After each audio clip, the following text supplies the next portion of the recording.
warahmatullahi wabarakatuh. Perkenalkan, nama saya Nabila Adiba dari kelas 11 IPS 1. Saya di sini ingin mempresentasikan tentang kolonialisme dan imperialisme. Siapa di sini di antara kalian yang sering mendengar istilah kolonialisme dan imperialisme? Mungkin ada beberapa di antara kalian yang tahu dengan kolonialisme dan imperialisme, tapi tidak dengan pengertiannya. Nah, mari di sini kita akan bahas pengertian kolonialisme dan imperialisme serta perbedaan keduanya. Semoga mengerti ya dari apa yang saya bicarakan.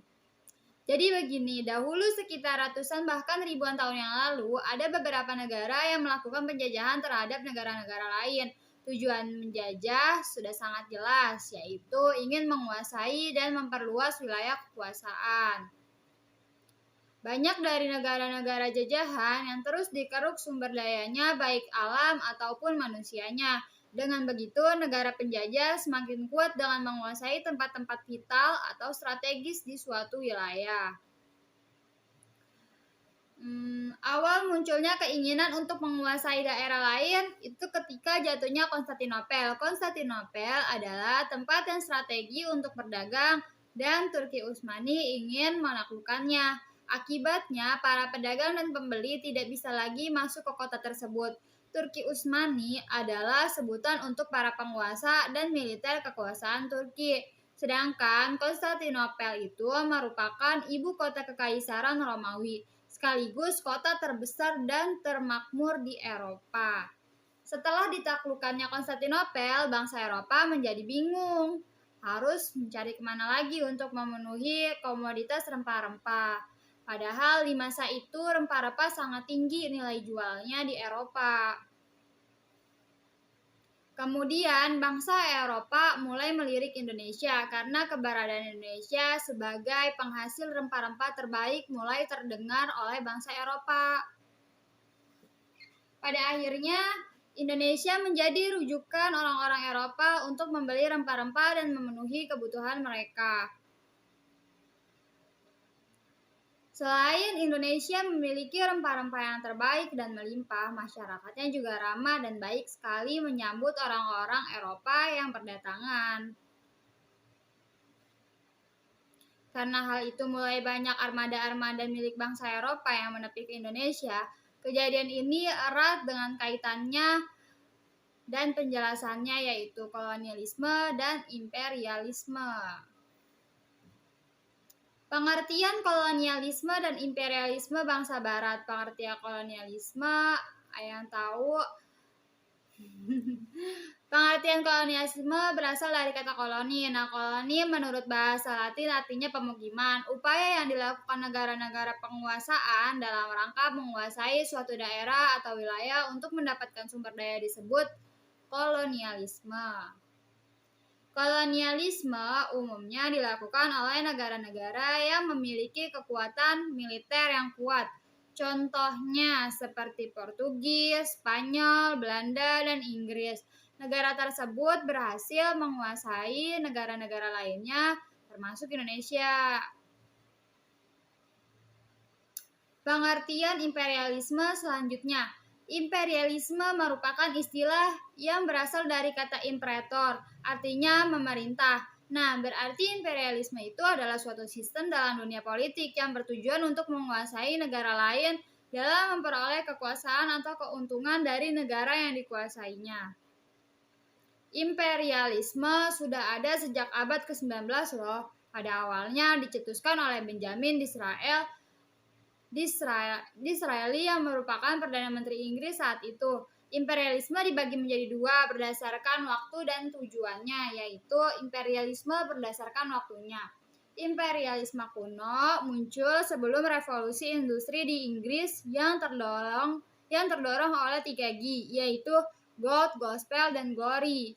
Imperialisme modern muncul setelah revolusi industri.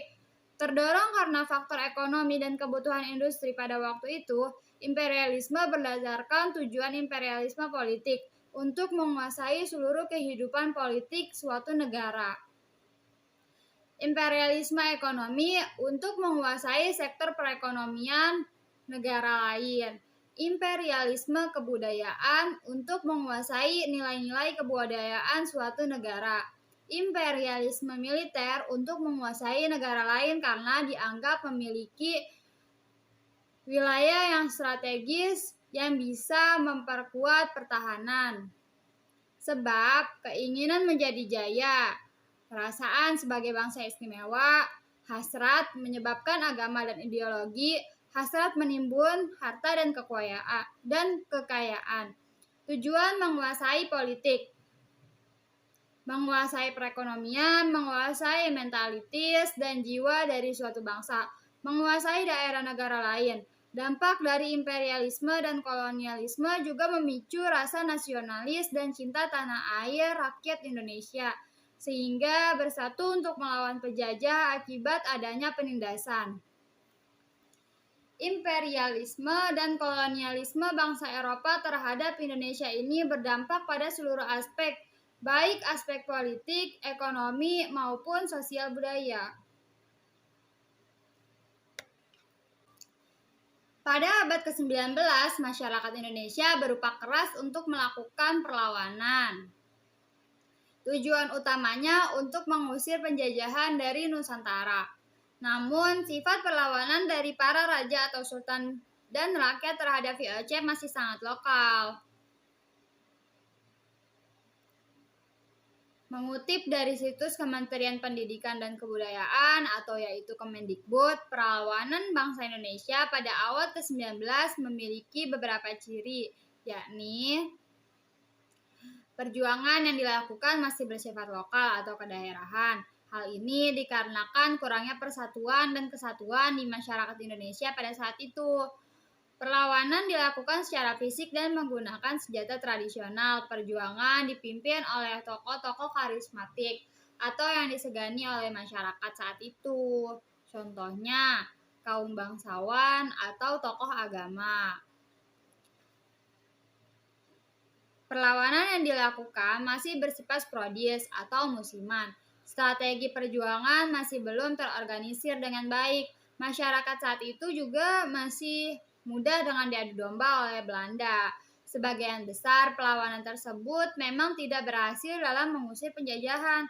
Bahkan tidak sedikit masyarakat yang gugur dalam perlawanan tersebut.